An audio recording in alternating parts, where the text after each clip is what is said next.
Welcome back, Global War 1939. We are moving on to the next turn for the Allies. Right now for the Soviets. It's going to be a really quick turn. There's actually not a lot for us to do. Most of our army has been destroyed with the Battle of Moscow.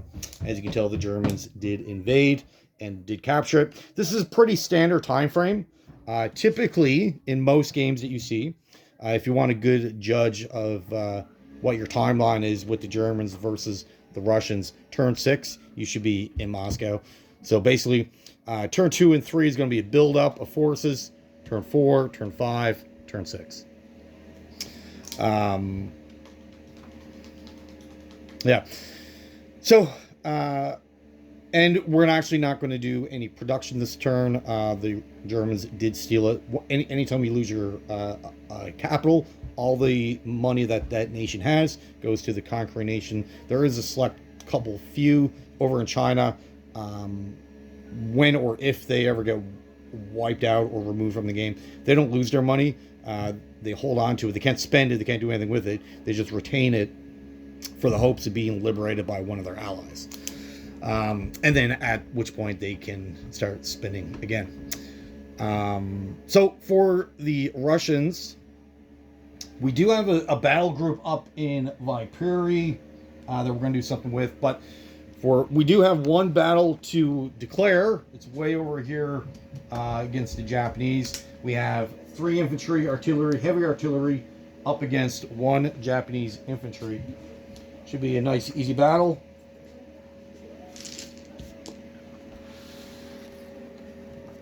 And there shouldn't be any difficulties whatsoever. Okay, so we got 1 dice at 2. We got 11. 3 dice at 3. 2, 9, 12. So we got our hit we're looking for. He returns at a 4. A 10. Perfect. Excellent, excellent.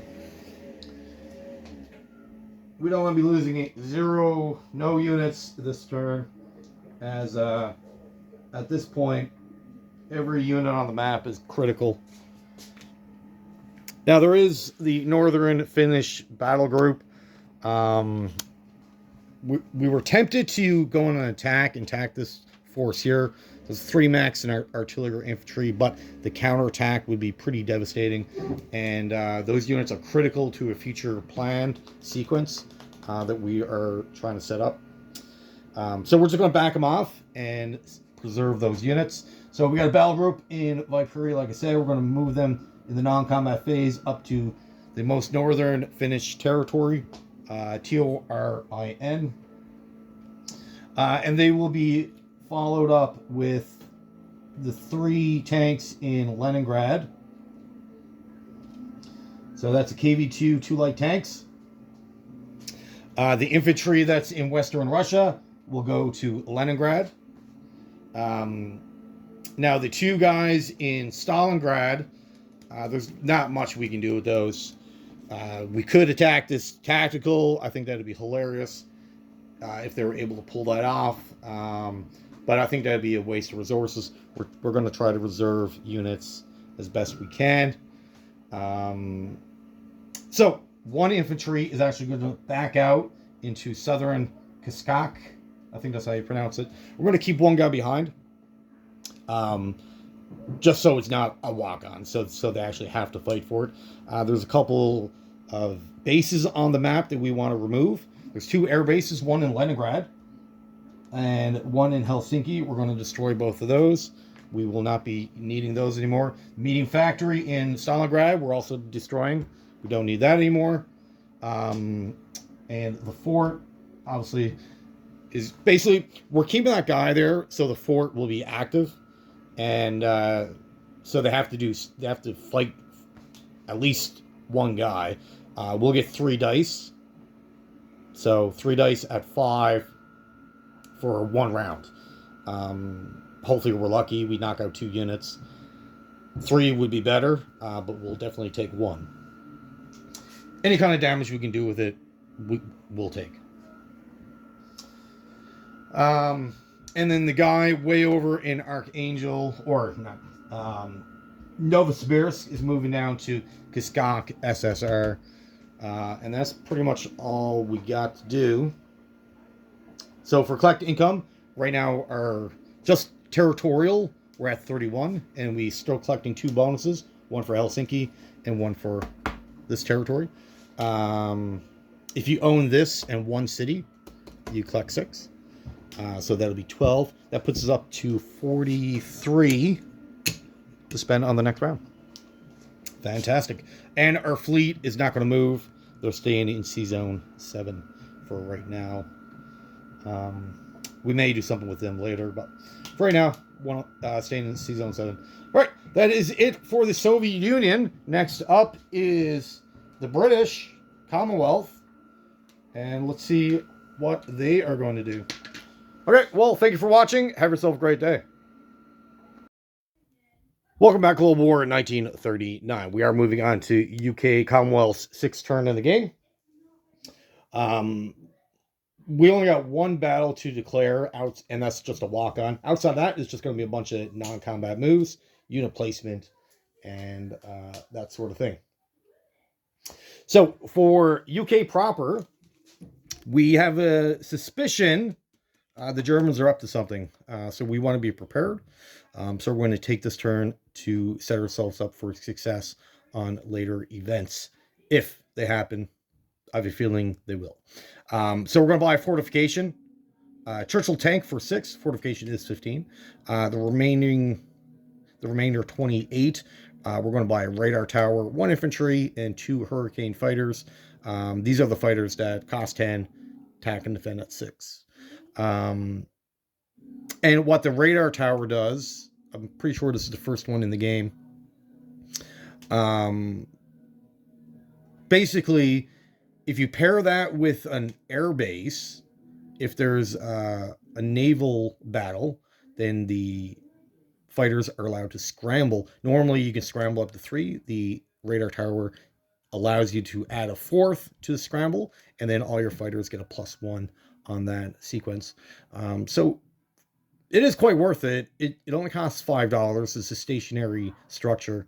But if you're trying to defend an island, it is quite worth it for sure. So we will do that.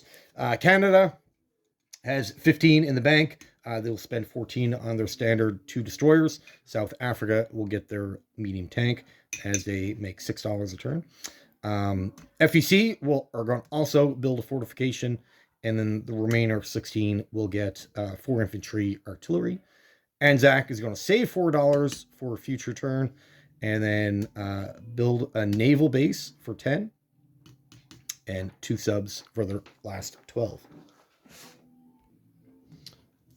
Okay, so let's get into combat, which will be in the Middle East. It's just a walk-on. 1 infantry from Iraq will go into Syria, reclaiming that for the Commonwealth.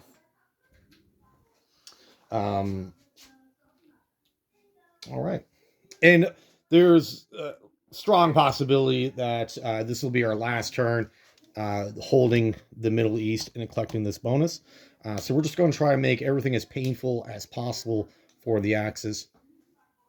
And we're just going to spread out our infantry here, and move another guy. So we're going to move 2 guys into southern Iran. 1 did the walk-on attack here, and the other guy is going to go up in, what's this called? Tehran? On the west side of Iran. Down for... okay. So the rest of our non-combat turn, that walk-on was our only attack. Now we're doing the non-combat. Up in Britain itself, a couple moves. We have 4 transports in Sea Zone 7. They're going to venture over to 15 and then back to 7, picking up some material to drop off in Oslo or in Narvak. Would probably be better. So the 2 infantry in Oslo are going to move up to Narvak. Like I said, the transport's going to come here and then back. They will take 2 infantry, commando, a mech, heavy artillery, and then 2 artillery. So we kind of messed up on the last turn. We should have brought up a 4th guy, and because transports, as you know, can carry 1 infantry and then 1 of any other unit. So we short ourselves 1 infantry that could have went, but what are you gonna do? For our fleet in C Zone 24 is actually going to move. We're going to move that to C Zone 16. So we have 2 destroyers, 3 destroyers, 3 transports,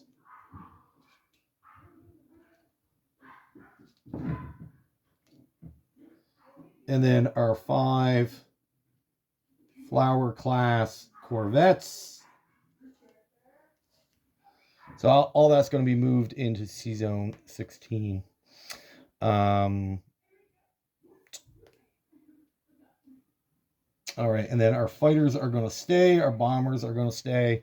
1 infantry from London will move up to Liverpool. The Canadian 2 destroyers, they are actually going to relocate themselves to the C Zone. What kind of planes does Germany have? I think they only got 1 tactical that can actually do anything. I don't think 1 tactical is going to be attacking 2 destroyers. That would be foolish, especially if we have a scramble. The Germans also never built any coastal guns, as they've been opting for hedgehogs. So we don't have to worry about getting shot trying to go through the English Channel. Otherwise, then you would go up around Scotland. That is it for that. Down in Africa, so the 2 medium tanks in South Africa are going to move up to Uganda, meet the medium tank that was already there. This force here, so we got a light tank, 2 medium tanks, 4 infantry. The tanks are going to move back. 1 Australian is going to go into Ethiopia, and the other 3 infantry are going to move back with the tanks as well. So a bit of a tactical retreat, and we'll go from there. So basically, we're just going to react to the Italians. Over here,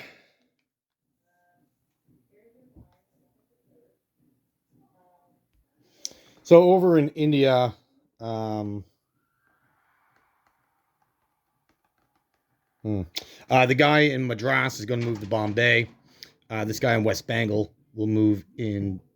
Before we move him, all these 4 guys in Bangladesh will move up to Burma. Same thing with the AA gun, they'll move to Burma. The 1 infantry in West Bengal will move to Bangladesh. The heavy artillery from Calcutta will move up. And the Churchill medium tank will join the rest of the FEC forces of Burma, and then same thing with the fighter. And that is it for India until we get to unit placement. Over here,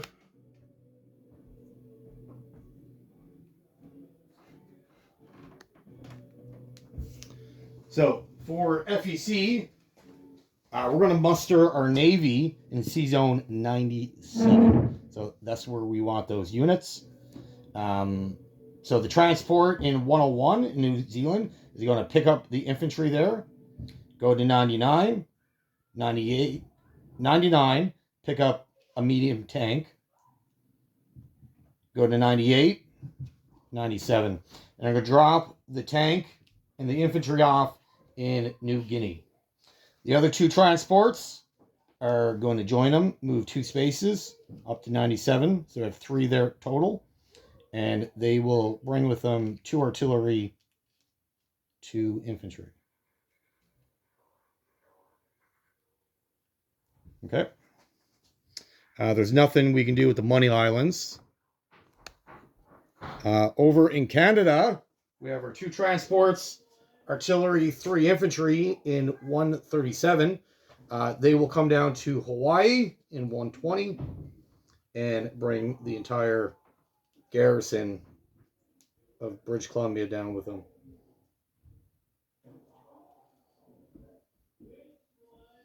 So they will bring their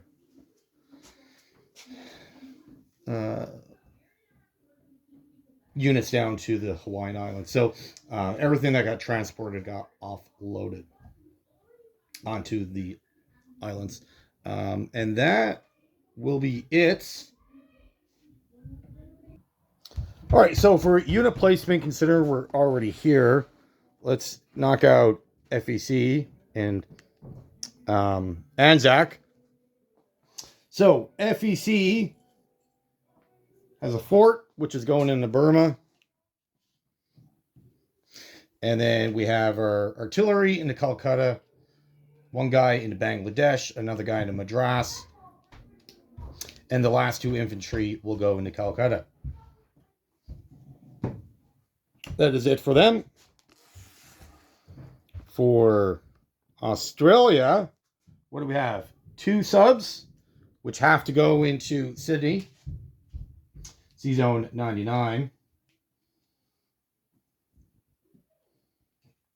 And then our airbase, or not airbase, naval base will go on to New Guinea in the C-Zone 97. I forgot to do one thing in the non-combat. We had a cruiser in 109 that will also go down to 97. So the naval base is located because New Guinea has 2 C-zones. But it's in C-Zone 97. So attached to that. So if anything's in 96, that C base doesn't affect them.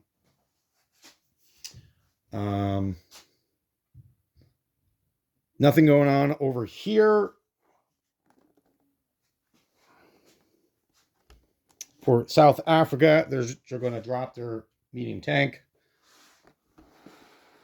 And up in Britain, Canada, Canadians are dropping their 2 destroyers.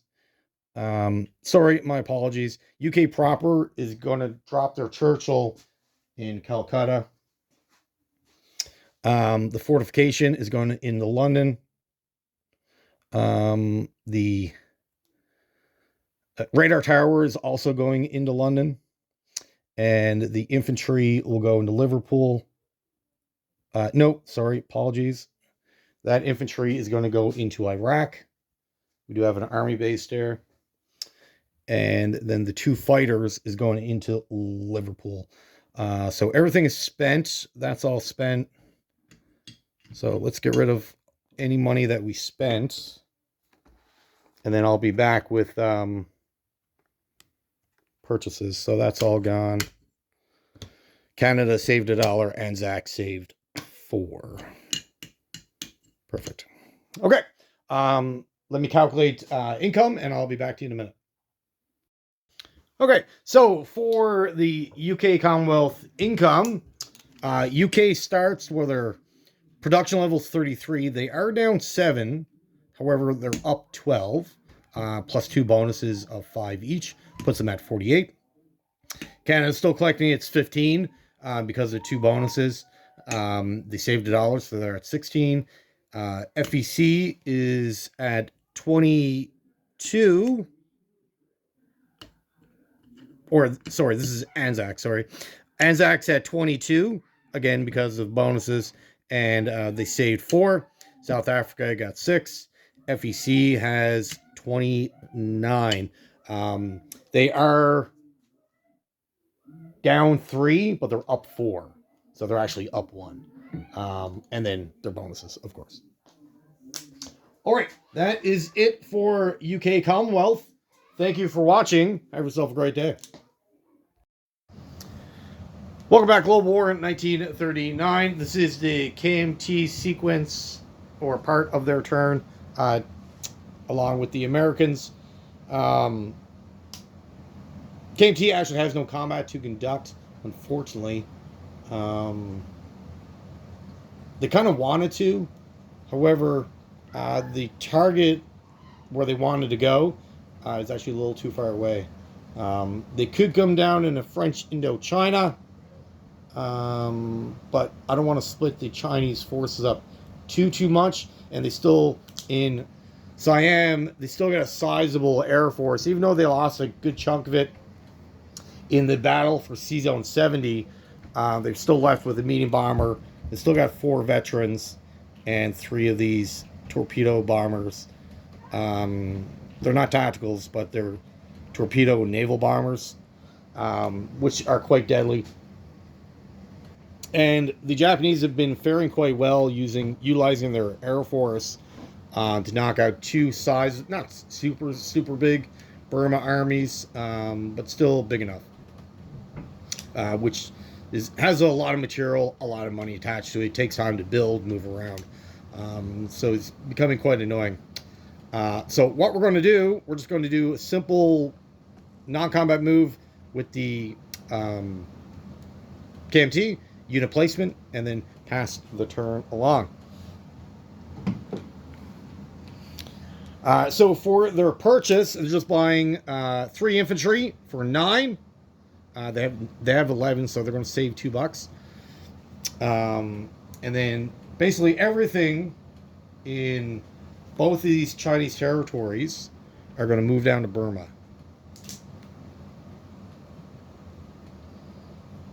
So everything's going to move with the British down to Burma.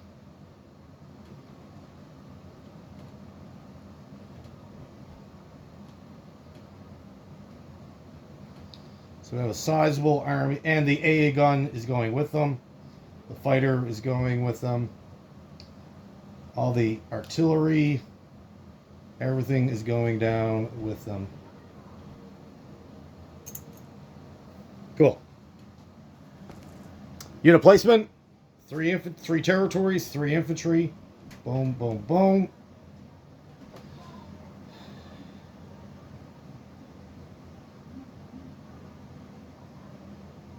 And the air base we're going to destroy. Should we?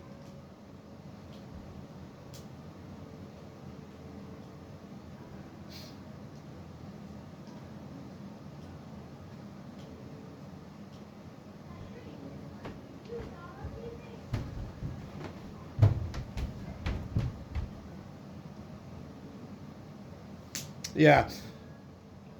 I'm not sure if we're allowed to or not. I'll have to ask. If we are allowed to destroy the Szechuan air base, like the Russians can, the Germans, I'm pretty sure any nation can destroy them.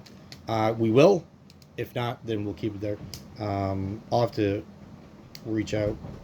But everything is in there in the Burma with the British. So if the Japanese want to come in here and go after Calcutta, they're more than welcome to.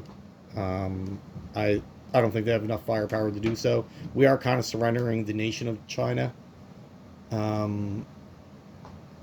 But the soldiers of the Chinese army will better be served under the UK flag. Now we also want to be careful.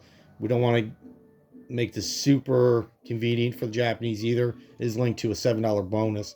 It is a lot of money. And the Japanese need the money desperately to help rebuild their navy. So, yes.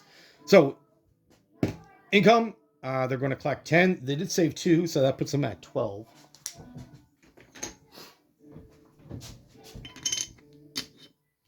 So they have 12 for the next turn. Okay, so that is it for the Chinese. Again, thank you for watching. Have yourself a great day. Welcome back to Global War 1939. We are moving on to the Americans. They are the last of the Allies to go before passing things back to Hilltop and the Italians. So we have 109 to spend, which our option will be 1 aircraft carrier, 2 battleships for 52, 25 will be on a cruiser, an attack transport, one marine, and one amphibious tank. Essentially, they're light tanks, but they give bonuses when making landings from a transport. They give bonuses to the infantry, very similar to the artillery. And then we're going to go with our final 32, 3 more transports, regular transports, and 2 destroyers. All right. There's no battles to declare as America just entered the war. This is technically their second turn in the war, I believe. Something like that. So there's no battles to declare, just non-combat moves. Down here, it's going to be pretty easy. This one infantry here will move to this territory, and all these will move down to this territory here. Nice and easy.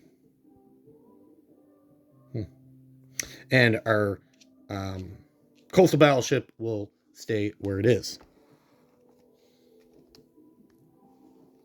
Over in the east, we have 3 heavy artillery. They are all getting railed over to San Francisco, and the 2 naval fighters, they will also be moved over to the Pacific. Leaving, the only thing in the Atlantic is a torpedo boat destroyer.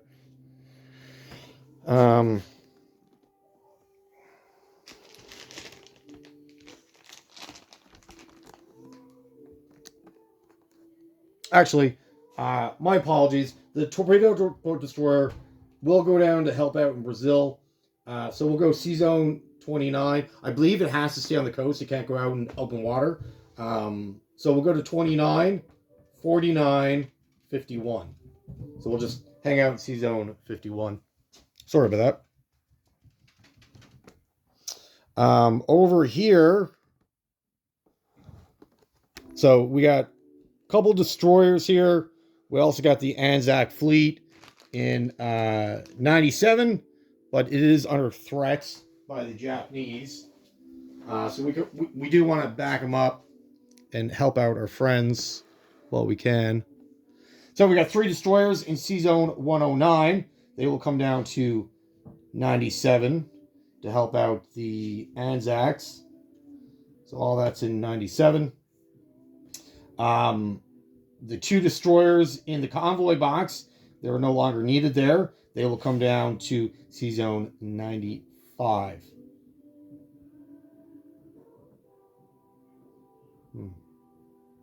Will they?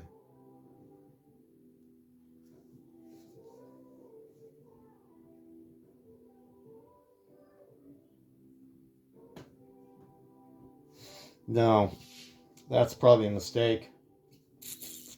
What to do with them?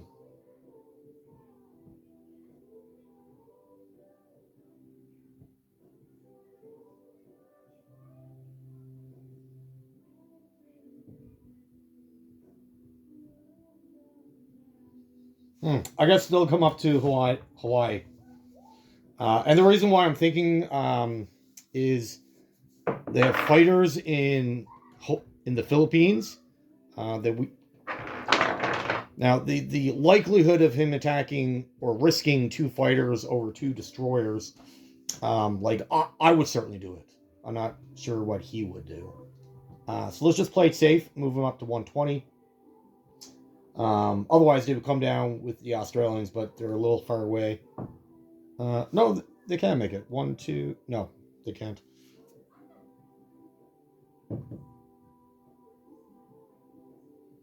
Yeah. Okay, so we'll come up to 120. No big deal. The fleet in 122.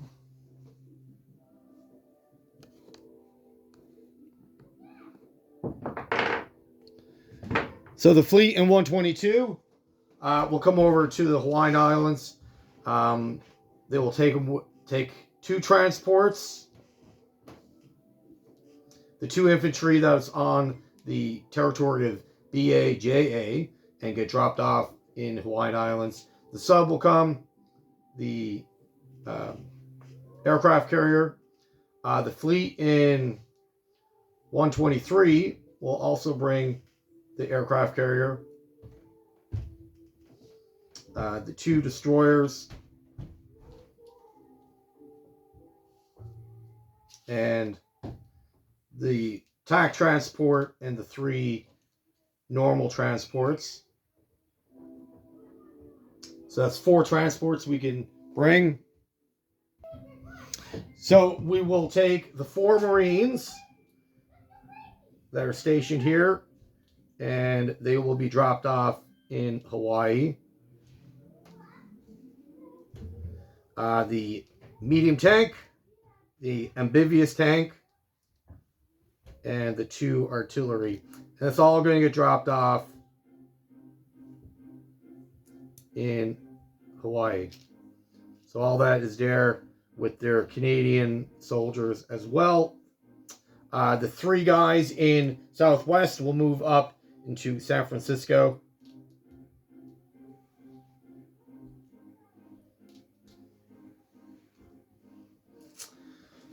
I think that's it. Let me double check right quick. Okay, and the 3 infantry that's remaining in Western United States, we're going to rail them back to New England. And that will be it. So what's currently in San Francisco?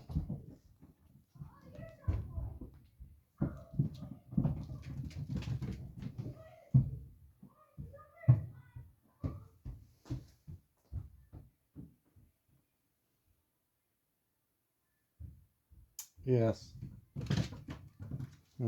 Okay. And then the 2 fighters that came from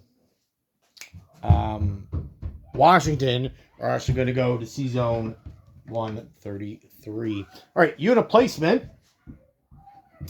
We got our carrier, 2 battleships. They will certainly be going into 133. And the fighters will obviously go on the carrier. So that's 3 units.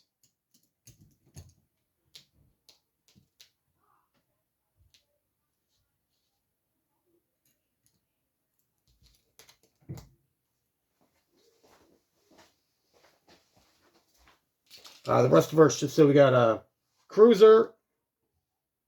That's 4. 2 destroyers, 5, 6. The attack transport, 7. And the last 3 of units that we're allowed to produce here will be 3 transports.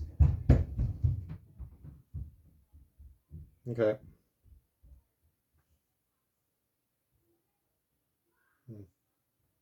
Okay.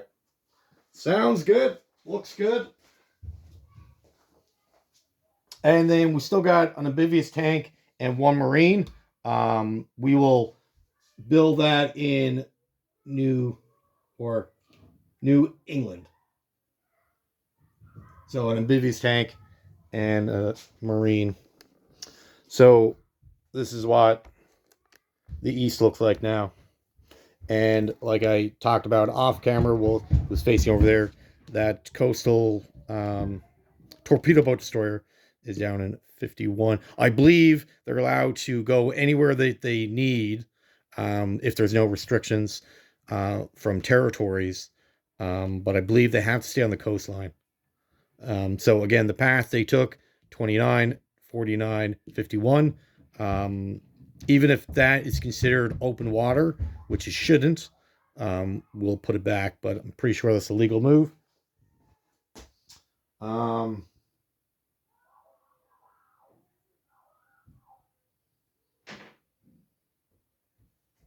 Okay, so for income, give me 2 seconds. So our income is actually still the same. We have 4 from Brazil, 1 from Mexico, or 2 from Mexico. But we're down 2 in the Philippines. So our income will be, our natural income is 80. We got a 25 bonus.